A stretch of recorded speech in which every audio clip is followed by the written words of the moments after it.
Hello everyone and welcome again to another episode of Minimalist Gourmet, where today I'll be teaching you how to make almond flour sugar cookies. These cookies are not only absolutely delicious, but 100% gluten-free. Let's get started. I have here 1/2 cup butter that I've cut into cubes and allowed to come up to room temperature fully. It makes it a lot easier to cream the warm butter with the 3/4 cup white sugar that we're adding here. This is called the creaming method. It is simply a process where you mix the butter and sugar together very well. The sugar will cut little holes into the butter and add air. This will create a nice, light, airy texture in the final product. Don't try to rush this process. You want to go ahead and take your time and really get everything integrated well. Of course, if you have electric beaters or a stand mixer, go ahead and use them. I'm using here a wooden spoon just to show you that it can be done by hand. You don't need any special equipment. You know you're done creaming when the butter and sugar mixture are nice, aerated, and light. To this, you'll add 4 teaspoons, that's 1 tablespoon plus 1 teaspoon of vanilla extract, as well as 1 whole egg. Mix this really well. Again, you're looking for a final texture that is nice, fluffy, and aerated. To this, we'll be adding 1/2 teaspoon of salt, as well as 1 whole teaspoon of baking powder. The baking powder will help our cookies raise as we bake them and give us that nice soft texture that we're looking for. Here's a little tip.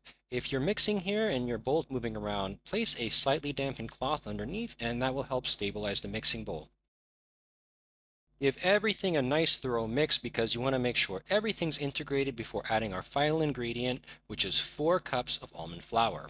This may seem like quite a lot and it may seem like it's not going to completely mix in, but it absolutely will. We're going to do this in stages. We're going to add about a 1/2 cup of flour, mix it in, add another 1/2 cup, mix it in, and repeat these steps. Just keep going until all your flour's integrated.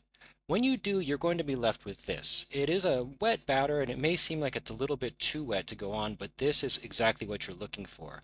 Cover this with some plastic wrap and we're going to refrigerate for about 2 hours.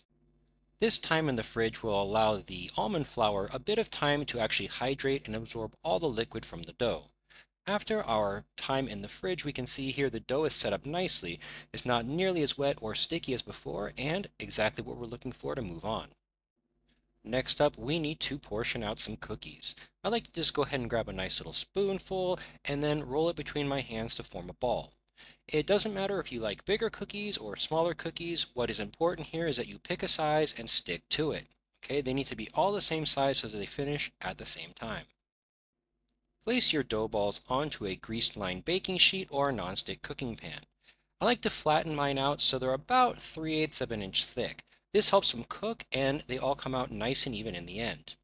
Place those into a 325-degree oven for about 12 to 14 minutes.